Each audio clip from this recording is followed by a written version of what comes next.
Good afternoon. I'm Sharon with Nurse Tim, and I'd like to welcome you to our webinar, NCLEX Across the Curriculum, Part 1, featuring Tim Bristol. We will have technical assistance available at 866-861-2896, option 3, or help at nursetim.com. Handouts are available to download on the right side of your screen. Please note, handouts are for personal use only and are not to be distributed to others. Our listeners are encouraged to drop us an email or give us a call. We value your feedback and also your input as to desired topics for future webinars. ANCC disclosures. Conflict of interest. This educational activities planners and the presenter have indicated they have no bias or conflict of interest. Successful completion. Criteria for judging successful completion of the webinar are attendance at the entire activity and submission of a completed evaluation tool.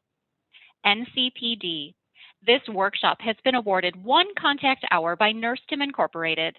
Nurse Tim Inc. is accredited as a provider of nursing continuing professional development by the American Nurses Credentialing Center's Commission on Accreditation.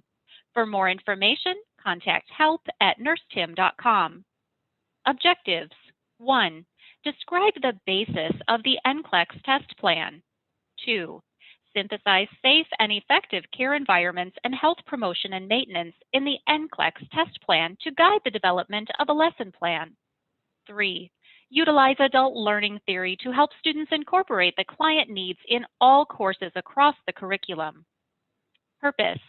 This webinar will demonstrate to faculty how to effectively implement learning strategies from the NCLEX test plan into every aspect of the curriculum for undergraduate pre-licensure nursing students. Emphasis will be placed on active learning and being intentional with students to fully understand what is expected. Throughout this activity, the speaker may use a variety of real and varied resources from health education vendors. They are for illustrative purposes and are not to endorse any product. All images and references to the NCSBN Next Generation NCLEX are the property of the National Council State Boards of Nursing and provided for teaching purposes only. And now I'm so pleased to introduce our speaker. Tim Bristol is a faculty development and curriculum design specialist. He is an expert in bringing the evidence base of nursing, healthcare, and education to students and faculty at all levels. Through consultations, writing, and mentoring, Dr. Bristol assists faculty in identifying the competencies needed to effectively enhance programs for optimal student outcomes. He has certification as a nurse educator, is a fellow in the Academy of Nursing Education, and his motto is "Today we will learn how to learn." Tim's full bio is available on the nursetim.com team page. We're so thrilled to have you with us today, Tim. Thank you, Sharon. I appreciate the opportunity to share with you what's going on behind the test plan, what's the foundation for the test plan, where are we headed with the next generation NCLEX. And I really encourage you, if you haven't already, and if you're watching via recording, you have the luxury of doing this, you can actually go in and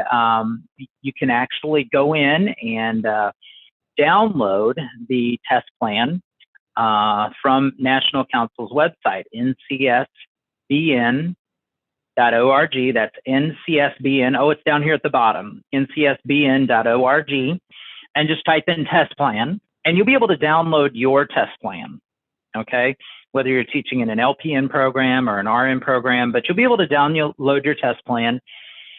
I really encourage every faculty member to get a hold of that test plan, keep it on your desktop. It's about 70, 80 pages. And it really does give you a good overview, not just what's on the NCLEX, okay, which we are very interested in, but also what's going on in practice. What's happening in practice in the world of a new nurse. They do a fantastic job of highlighting that whole, this is what a new nurse does. This is where they spend their time. This is where they focus. It gives me a lot of realism to base my learning experiences for my students on. Gives me a lot of good material for test item writing because it's the data that's directly tied to the day-to-day of a new nurse. So what we're going to do here in part one, we're going to look at a little bit of the mechanics of the NCLEX, and yes, we're going to touch on those next gen pieces as well. We're going to look at the first three NCLEX client needs: management of care or coordinated care, safety, and then health promotion.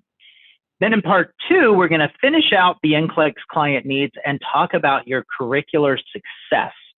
What can you do to really make this a piece of your lesson plan, your day-to-day activities as an educator, etc. So we got to remember that the aim right now is competency-based learning for clinical judgment, okay? When you learn in the same way in which you will use the information, the learning becomes more permanent. The learning becomes more effective. Students can learn at a higher level. The learner becomes more successful. When we're talking about the NCLEX, we have to remember that we're headed for a set of competencies. We're headed for what does the nurse do on a day-by-day basis. Remember, clinical judgment, this new definition by National Council, clinical judgment is defined as the doing that happens after critical thinking, after clinical decision making, the doing. Everybody say the word doing. Good, I heard all of you. So we're going to talk about competency-based learning for clinical judgment. That's going to be our plan. So we're going to start off with a little bit of the mechanics of the NCLEX. How does this whole thing work? Well, once the student's authorization to test has been released to the Board of Nursing, then the learner can start engaging with the Board of Nursing, okay? And I really encourage you as a program to try to get that authorization to test out as soon as humanly possible. We do not like seeing learners having to wait 45 days after that last nursing course to take NCLEX, no matter what the reason is. No matter what the reason is. I hear students say things like, yeah, I'm going to study all summer and then take the NCLEX. And sure enough, their chances of passing the first time drop precipitously. Starting day one of the final semester, notice how I say this. Starting day one of the final semester, students have got to be reminded weekly, if not a couple times a month, you need to schedule your NCLEX as soon as possible. Do not go on vacation. Do not have a baby. Do not start a new job. Don't move. Some of you are laughing. Well, how are you going to control having a baby, right? Yeah, and I'm one to speak, right? My second son was born 60 days before I took the NCLEX. The idea here is get that authorization to test, help the students stay focused and stay in the zone before they take NCLEX. Don't have them waiting 3 months, 6 months from that last nursing course. Students that have anything other than a state-issued ID, approved ID, and even if they're questioning that, each student needs to call the Board of Nursing themselves. Do I have the correct ID? Students are like, oh, good, they have lockers. I'm going to bring my phone in and put my phone in the locker. Guess what? Not a good idea. Because if for whatever reason you take a break, grab a granola bar, grab a sip of water, whatever it is, and you open that locker and that phone's a buzzing and a chirping, you look over your shoulder, that proctor's staring at you with those laser beam eyes, you're now nervous. You're now going to be upset. Tell the students, leave the phone in the car, but I'm a new mom. My wife just had a baby. Do your family a favor, leave the phone in the car, but I've got a really important job. They might call me to work. Do your employer a favor, leave your phone in the car. Don't bring your phone in if you can avoid it at all.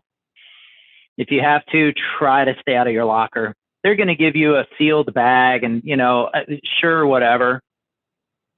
But they've got to err on the side of caution.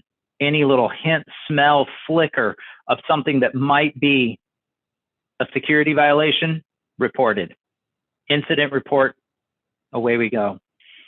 Students are going to get a dry erase board during the exam. The reason I bring this up, They're only $3, $4 at Walgreens, at CVS, at the local drugstore. Grab one, students. Tell your students to grab one. Tell them to practice quizzing a couple times a week. A couple times a week that entire last semester with their dry erase board for each practice quiz question, you know, and I do recommend 20 a day. I'm a 20 a day kind of guy. Take 20 questions under real conditions, not while your cat is sitting on your lap, not while your 2-year-old is underneath the desk holding onto your feet. Take 20 questions a day in realistic conditions, a realistic time frame, and for each question, write down 1 or 2 keywords. That's it. Practice using those dry erase boards. Now, I really encourage all faculty and all students to visit the FAQs often because they do change. National Council's FAQs do change. And I'll get questions like, hey, do they allow for words to be bolded? Do they bold words? Which words do they bold? Well, go to the FAQs because I have watched it over the past 15 years change. And sure enough, I'll tell you, yes, they always bold the word except. No, they never bold the word never. Yes, they always bold the word always. I'll tell you that, and you'll go there and it'll say something different. You need to look at those FAQs often. The other one that I'll say is there's a underneath one of the FAQs, it's talking about alternate format test items. If you go into that area, I can't share the link. I've tried a million times, but I can't share the link to it. This is the link to the FAQs, okay? You go there, you go under alternate. What is an alternate format test item? What does it look like? There's an actual tutorial that you can click on. And the reason I'm making such a big deal out of this is it's very similar to the tutorial that you will see when you start the NCLEX computer the day of NCLEX. I tell students, go do that tutorial a couple times a month. And while you're doing the tutorial, have your favorite perfume on the back of your hand. Have some calming music playing in the background. Have a candle burning. Read a scripture, read a poem, whatever it might be. Whatever calms you down. Whatever helps you relax while you're doing that tutorial, because you can't take a candle with you to the actual exam. You could put some of your favorite perfume on the back of your wrist or whatever. You can't take a note card in with your favorite poem or scripture verse. But you will see that same tutorial or something very similar. Let that be a calming piece for you. And then if you're not sure what computerized adaptive testing is, this website will show you all about, will teach you about it. It's a great explanation of what is computerized adaptive testing and how it actually works. So, can faculty use the test plan to write curriculum, develop learning activities? Well, many would say we can certainly use the test plan to develop test items.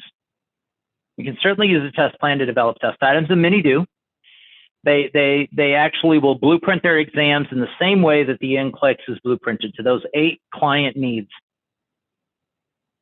And what we encourage people to do is take a look at this test plan from a little bit different angle.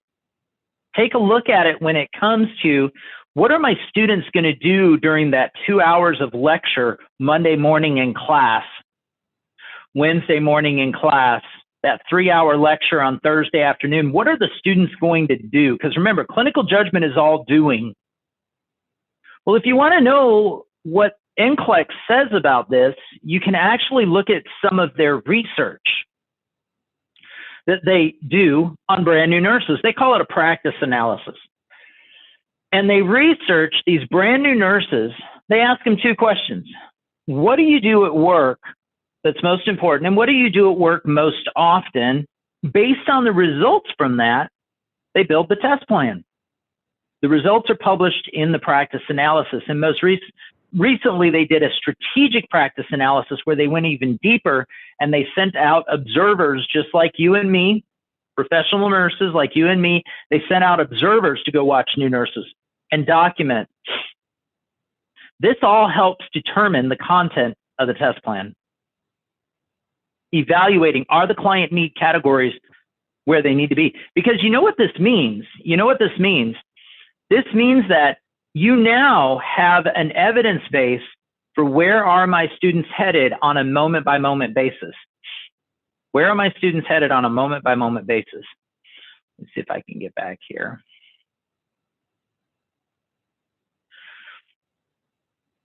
When we talk about adult learning, many times our students want to feel and know and be certain that what we're teaching them is relevant. And we can do things like say, you know what? NCLEX is all clinical. NCLEX is all clinical.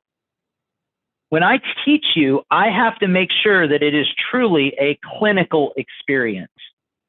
I have to teach you in the same way in which you will use this information. When we talk about the test plan, we can show relevance. Now, I really encourage you, when you download your test plan, it's a PDF.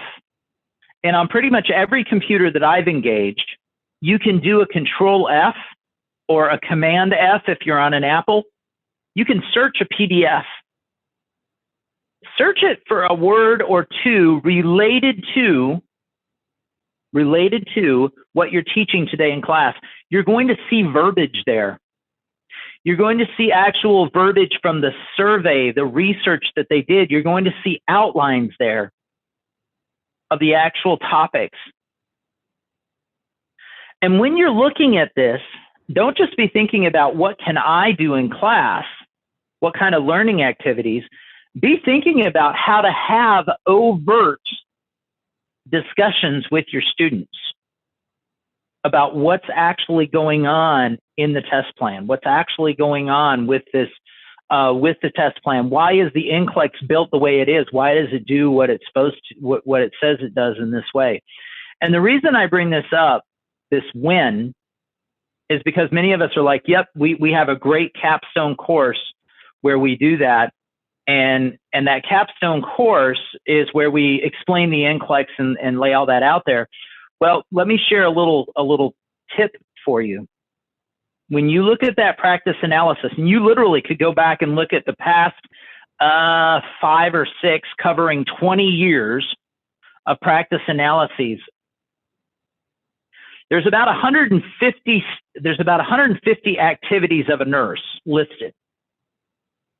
And they always prioritize and highlight the top ones, the most frequently reported activities of the new nurse, the most frequently reported important activities of the new nurse. And the top ones always come out with something like what you're seeing on the screen right now. And basically, if you look at these bullets, you're looking at the topical outline from the very first nursing course in the curriculum. Guess what, folks? We need to start with discharge planning on admission. We need to start talking to our students about NCLEX when they start nursing school. Because what we find from research, on an ongoing basis, what we find from research is that the most important set of concepts to the work of a new nurse are taught in semester 1 in most nursing curricula. Or they're taught in semester 1. This means a couple of things. Fundamentals instructors, you've got a tough job. You have to find a way to get these students up to speed quickly, early on in the curriculum. Get them into clinical judgment activities within the first 3 to 4 weeks of nursing school. You're thinking, Tim, they don't even know what potassium is.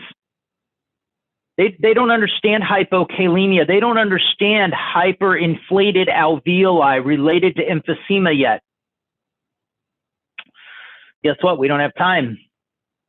We need to have them start learning early on at a high level. Start doing patient care. Start discovering issues with potassium by caring for a patient with heart failure that got too much furosemide.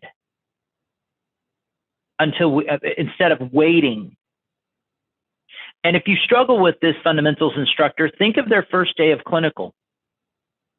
Would you say to them on their first day of clinical, oh, Evans, I'm really sorry, I haven't trained you yet. I haven't taught you yet. I haven't lectured yet on type 2 diabetes. You can't take care of Mr. Bristol. Oh, Sally, I'm really sorry. I haven't lectured yet on rheumatoid arthritis. You can't take care of Mrs. Joisson. You see, we don't do that in clinical. We can't do it in class. We need to start early with making things real. The other thing that I will point out here, go to National Council's website, again, ncsbn.org, ncsbn.org, and you click on, in the search area, just type in NGN for Next Generation NCLEX. NGN, just type in those 3 letters, hit go, you'll go to the NGN resources page, okay? And the reason I'm going through all this to tell you to get there, take a look at sample questions. I know spring and summer of 2020, I think spring of 21, they had sample questions in there. Take a look at their sample questions. Almost every single sample that they are showing us, guess what? There's an extensive focus on fundamentals. And this is the new NCLEX, the next generation NCLEX. So take a look at that. Folks, fundamentals is vital. Fundamentals instructors have a tough job. Fundamentals instructors have to start teaching at a high level very quickly. And the rest of us in the curriculum, whether you're teaching community health, pediatrics, maternal, capstone, doesn't matter, critical care, you need to emphasize fundamentals daily. Yes, Tim did say daily. Wait, I've got to teach all this other stuff. Guess what? If you're neglecting the fundamentals, the other stuff may not matter. Yep, Tim just said that. We've got to make fundamentals an emphasis. We've got to make fundamentals show up daily.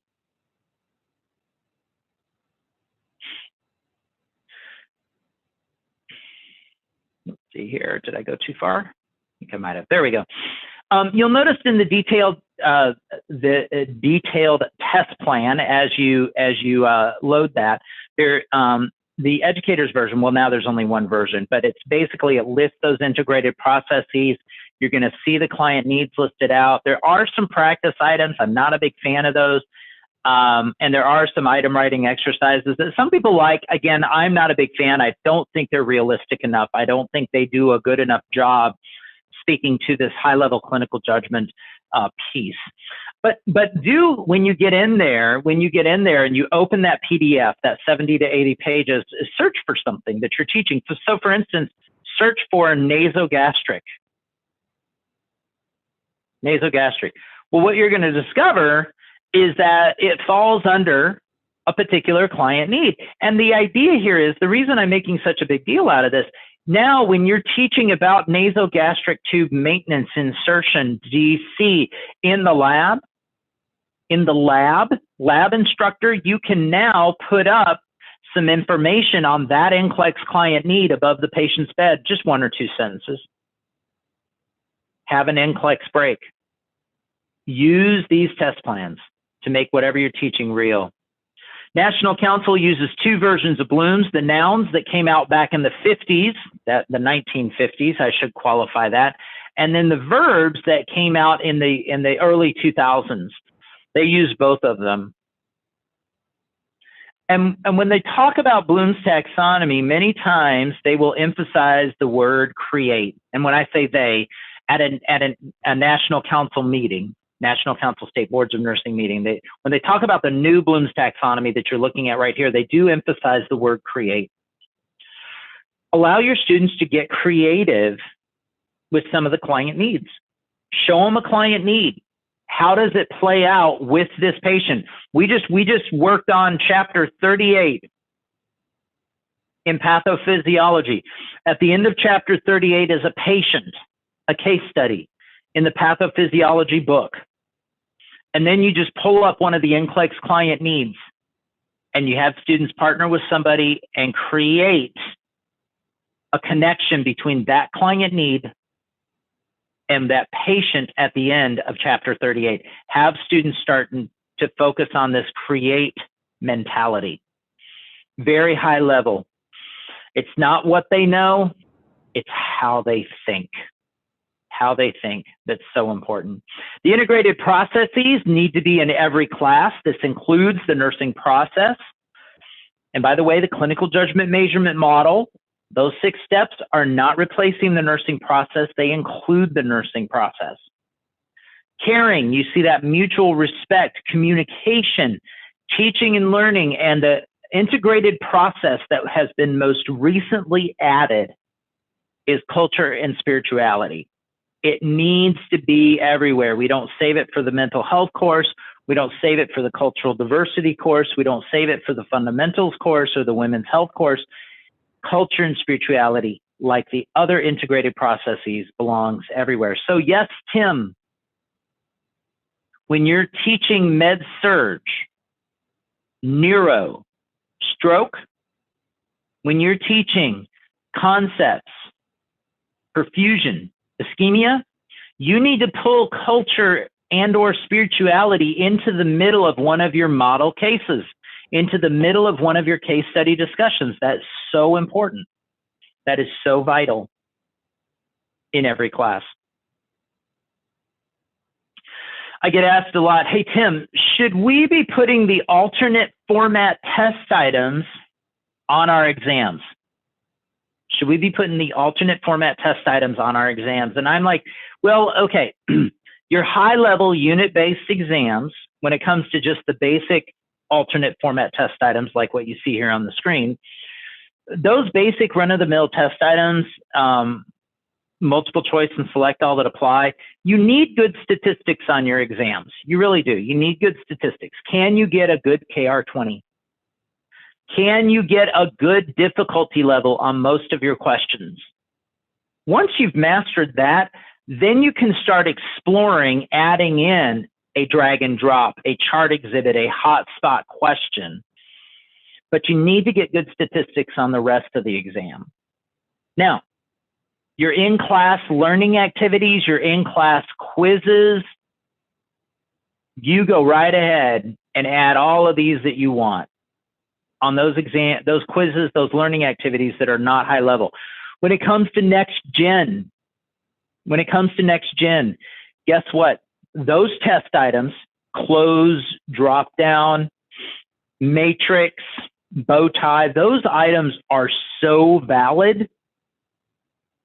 Watch what Tim's about to say here, that if you don't put them on your exams, your students will still be okay if they have learned with clinical judgment being the emphasis. That's how valid those test items are. The next gen test items, the close, the matrix, the enhanced hotspot, highlighting, those are so valid that even if you had an instructor that put a bunch of them on every exam, the student still might not be able to answer them. Because just because those test items are on your exam doesn't mean that they've learned how to do that, even if they got those questions correct.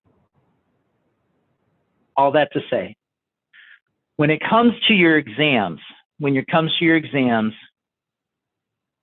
get good data. Focus on those multiple choice, so select all that apply for right now. Get good data. And then as you're adding more of the alternate formats or more of the next gen formats, keep a close eye on it. But remember, especially when it comes to next gen, you can't test that way if you don't teach that way.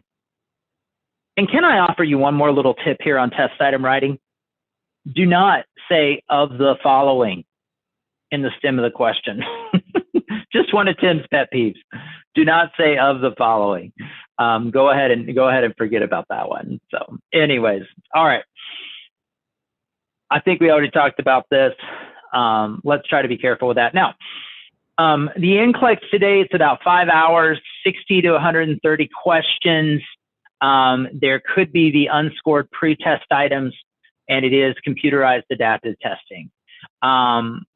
Now, when it comes to next gen, when it comes to Next Gen, we're going to keep the 5 hours.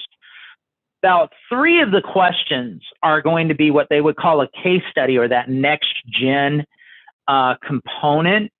It's going to range from, when it comes to standalones, these are coming later in the exam after you've gotten past that initial set, okay? And you move into now the extra part of the exam, as in you didn't pass or fail early on. You could have up to 7 of these standalone clinical judgment Next Gen type questions. The knowledge items are what they're referring to in the good old days as the traditional regular NCLEX test items. And that really does kind of vary, but you see that knowledge item piece of it. Total items scored minimum of 70, upper level 135. And there is still going to be some computerized adaptive testing with the initial regular type of NCLEX questions, okay? So just a little bit of background there for you on what's happening there. This was last reported in spring of 2021. All right, so I do encourage you, take a look at those sample test items. We'll take a look at some samples in part 2. And then also in the Nurse Tim webinars, you're going to want to type in NCSBN and look for other webinars on next generation NCLEX. At the time of this recording, some may not even exist yet. So you're going to want to take a look. We're adding all the time. Karen Sherrill is doing a lot of work in this area, teaching with Next Gen, creating those test items. You're going to want to watch her recordings as we move throughout as well. I want to give you an example of creating a select all that apply question. We're back to the regular NCLEX type question now. So when we create select all that apply questions, and by the way, we know that on the new next generation NCLEX, select all that apply is going to be anywhere from, it's going to be up to 10 options, upwards of 10 options, and 1 or more will be correct.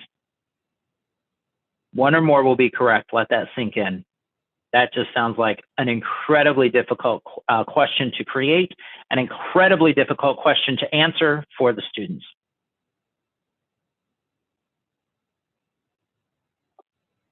You still need good statistics on a select all that apply question. And a regular select all that apply question on NCLEX is called multiple response.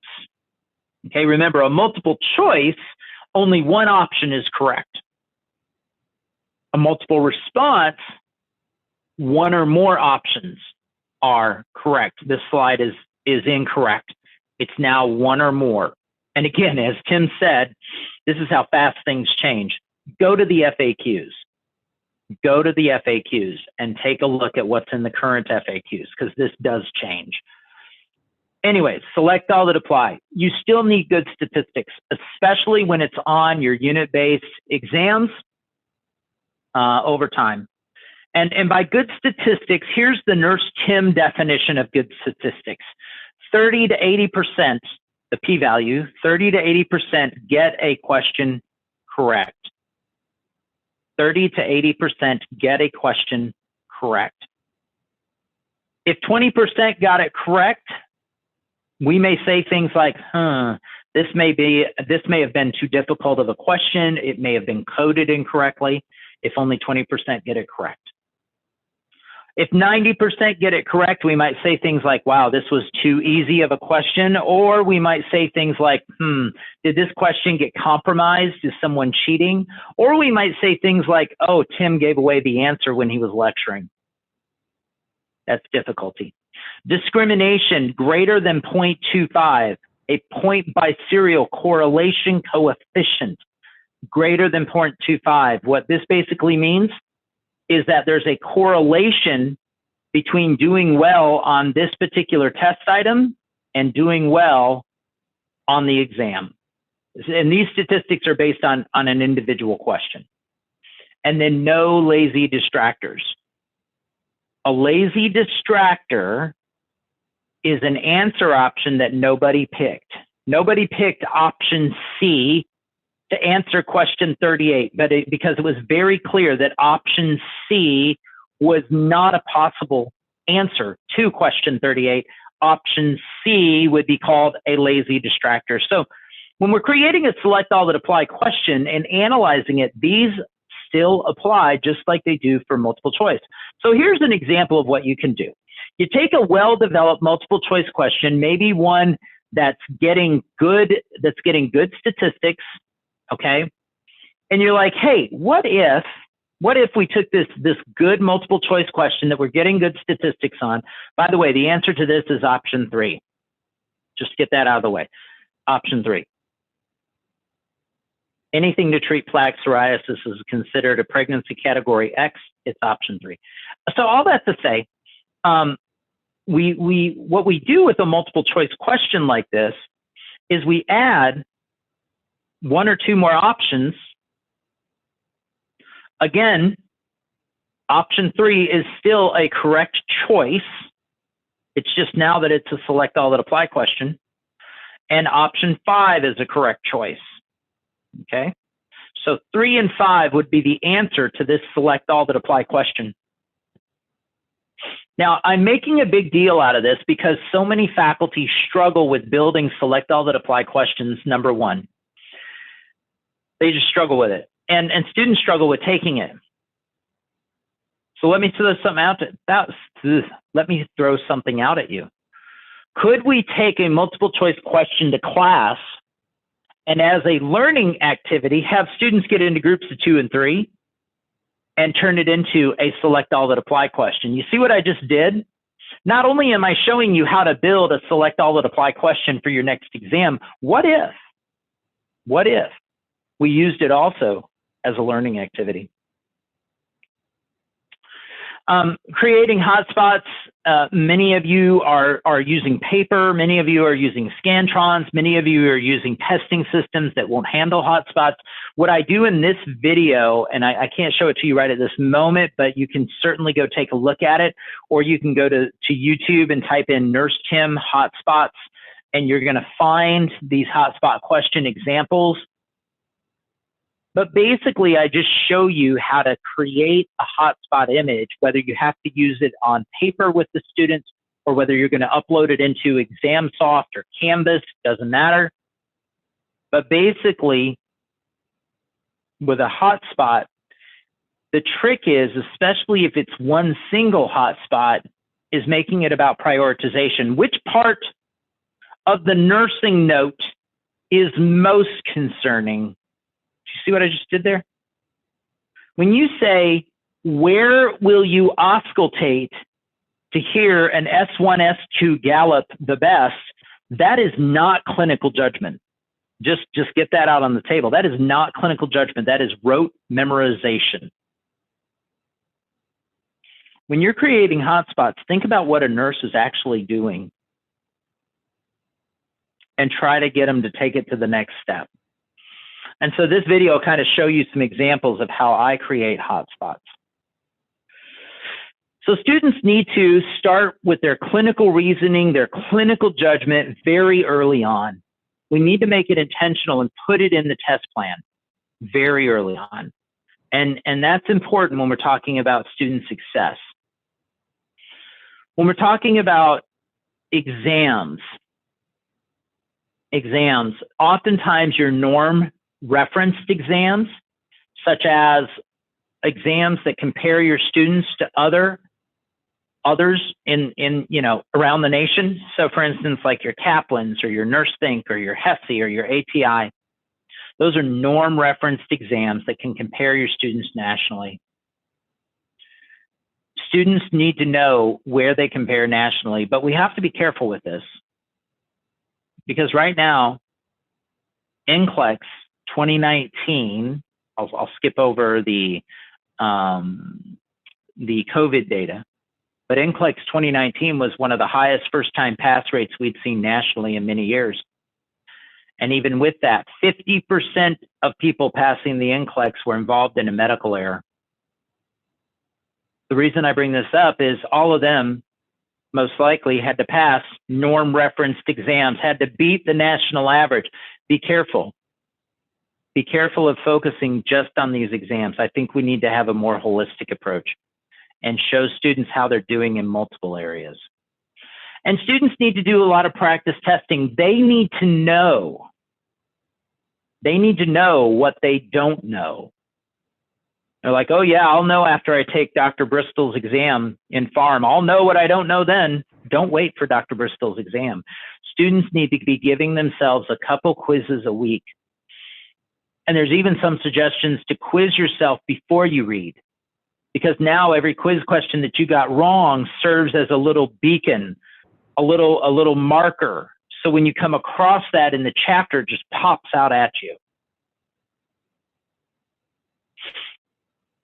Students need to give themselves practice exams. And there's tons of them out there. This is not a faculty-centered activity.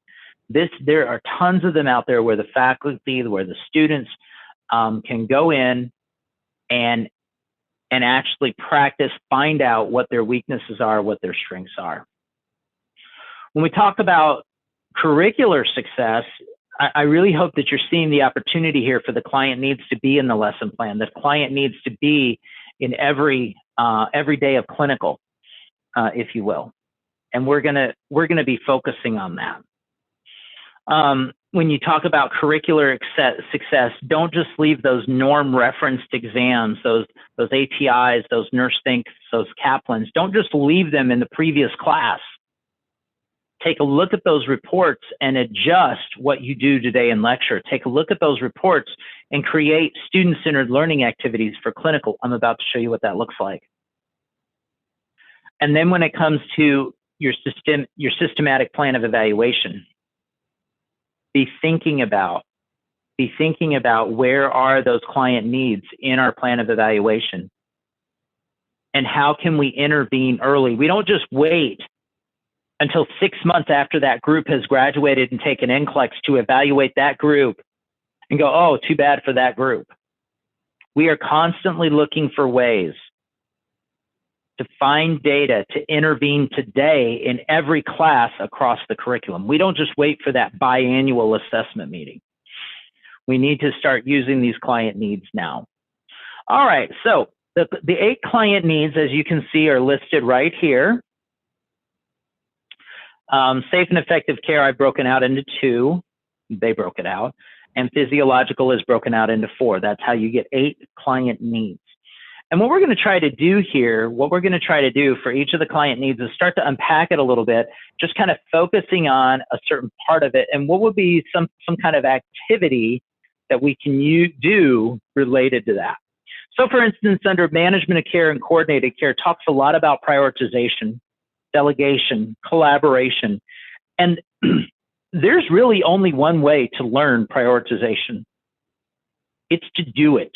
Do it. If you have a PowerPoint slide for your next lecture, and one of those slides says something like priorities of care, if there's anything else written on that slide, can I encourage you to hide that slide until every student in the audience has written out 2 or 3 priorities of care first? Because the minute you show them a list of your priorities of care, guess what? You're going to memorize that list and try to regurgitate it on an exam. Delegation is very much the same way.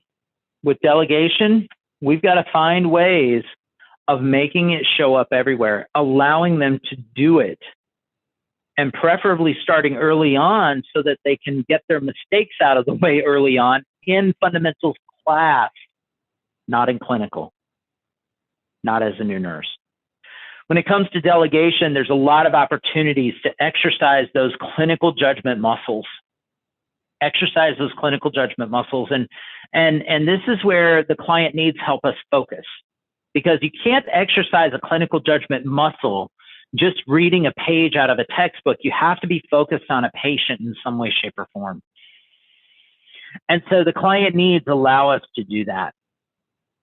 With delegation, look at the different areas, right? Task, circumstance, person, direction, communication, supervision, feedback.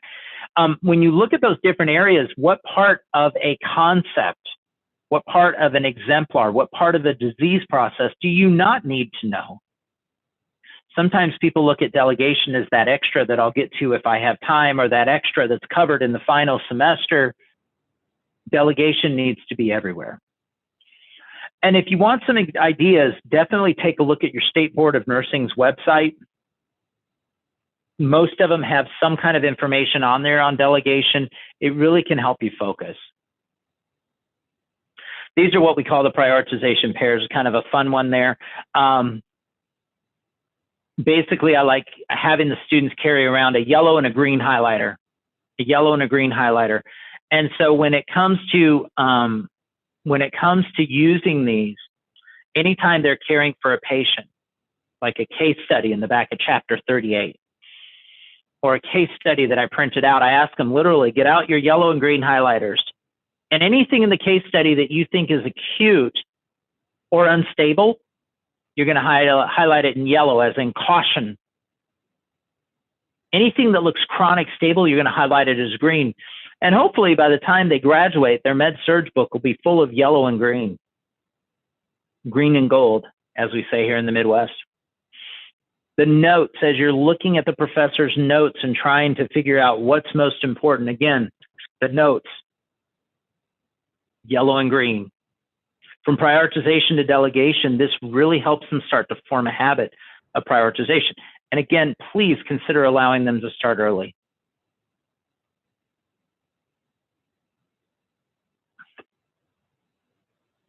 Based on the detailed test plan, this is actually an example of how you can combine a couple of different concepts here. Create two statements that are correct about client confidentiality and two statements that are not. And you can put them in small groups to come up with this. You can put them in dyads. You can have them do it alone. I really like them working together if at all possible. And really try to make them focus on the client unless you have something super different that you wanted them to tackle. Throw in a culture focus, a culture curveball, but they get to create statements about client confidentiality. Again, remember, create's the top, the very pinnacle of the new Bloom's taxonomy. It's all about create. All right, pause the video if you can, and definitely go in, take a look at the detailed test plan related to management of care or coordinated care, and come up with a learning activity, an idea. What could you do related to that particular learning activity? Under safety and infection control, we have everything from ergonomics to emergency response. Students need to understand safety shows up everywhere. I mentioned in 2019, some of the highest first-time NCLEX pass rates we've seen in years in 2019. Also in 2019, the third leading cause of death in America, medical errors. Students need to understand washing your hands, it isn't about fundamentals, it's about safety, right? It's about safety. It's not just a nice idea. Students use an observer evaluation form from simulation, use some kind of feedback mechanism. Students giving each other feedback or coming up with, creating lists. Where could safety be an issue now? I think we need to surprise students. In the middle of a heated lecture, you're covering some really serious stuff. Maybe you're doing acid base, maybe you're talking about wound care, maybe you're talking about domestic violence. Anywhere, bring up safety. Bring up safety. In the middle of your med-surg GI lecture, bring up safety. It needs to be a part of every interaction, engagement in some way, shape, or form. And let me give you a little word of advice when it comes to test items. I do see this frequently.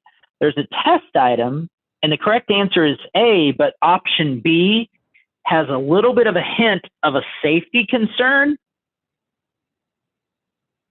And I hear faculty say things like, well, that doesn't happen frequently enough, so option A is the correct answer, not option B with that little hint of a safety concern. I hear that frequently.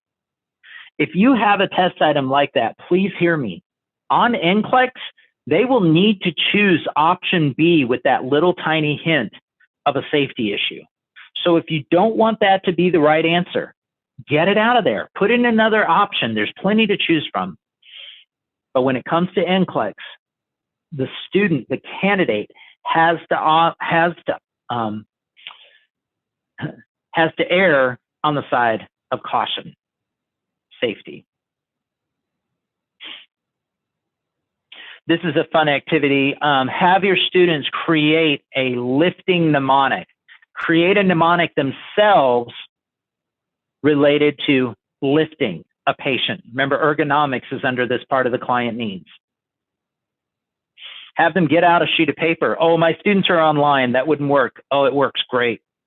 Have them get out a sheet of paper, blank sheet of paper, piece of notebook paper, create their mnemonic, snap a picture of it, and text it to a friend, upload it into Dropbox, put it in a discussion forum, put it as an attachment in a Facebook group where the students go to study. Have them create. Have them create a safety, what do we call this? Top 3. Have them create a safety top 3. Students, your patient's going home. What are your top 3 safety concerns for this patient right now today, if they were to go home right now today? Have them create the list. And you can do this often. This is a great activity because it really does lead to that whole idea of safety. And then some faculty call these curveballs. I like to call them what ifs. Okay. I like to call them what ifs. Your patient now has pneumonia. Your patient now has a positive TB skin test. Go ahead and create a sign that you would have to hang on the client's door. Your patient is now neutropenic for whatever reason, most likely chemo. Have the students create a sign that they would hang on the patient's door. Again, if you're all online, snap a picture of it, text it, upload it, share it. Mixing in culture into safety. The Jewish patient is going home on oxygen, says, Hanukkah is coming. What is the nurse's best response? Battery-powered menorah, there you go. Now, based on the detailed test plan, get together with a buddy, look at those basic human needs. Safety's down there at the bottom, not far down, not as far down as Wi-Fi, but close. Come up with a learning activity. And it's really nice when you do this, if there's any way you can partner with a buddy. Partner with a buddy that does the same learning activity for a few weeks in their class while you're doing it in your class. So maybe Tim's teaching mental health and you're teaching community or capstone. Let's try out the same activity with our students over the month of September. Do what they call a pilot study. All right, health promotion and maintenance. This is where we see a lot related to lifespan. We see a lot here based on that health belief. We also see a lot related to physical assessment. And one thing that I like to do is compare developmental stages, compare different spots on the lifespan, different locations on the lifespan with each other. So for instance, how will a certain experience or disease process, in this case, severe post-op pain, how will that manifest in the adolescent? How will that manifest in the older adult? Have them do some compare and contrast, and then throw them a curveball of the older adult that won't do that, of the adolescent that will do this. When it comes to health promotion and maintenance, going across the lifespan offers some significant opportunities when it comes to compare and contrast. I like creating concept maps that are super simple. Super simple. It's either a square or a triangle. And there's only two types of lines, a strong association, a possible association. Have the students create a very simple concept map quickly on the fly. I don't mind saying that. No, they need time to process and think. Well, guess what? We've got to learn in the same way in which we will use the information. And by the way, in level 4 of the new clinical judgment model from National Council, I'm not saying clinical judgment is new. I'm saying the new clinical judgment model from National Council. Level 4 includes the area of time pressure. Do not let your nursing students sit on this particular activity you see on the screen here for 20 minutes. There's time pressure when you're a new nurse. When you're a new nurse and you've just come off orientation, guess what? You have 5 patients and you just got a call from the new nursing supervisor that you're getting another admission. Students have got to be very much about understanding how to function under time pressure.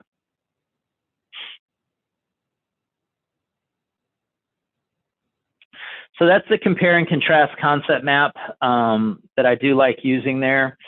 So again, take a look at these areas and have some discussions with a buddy. What are some things you could do? Now, sometimes people just look at the test plan as a way to write better test items, and it certainly does help with that too.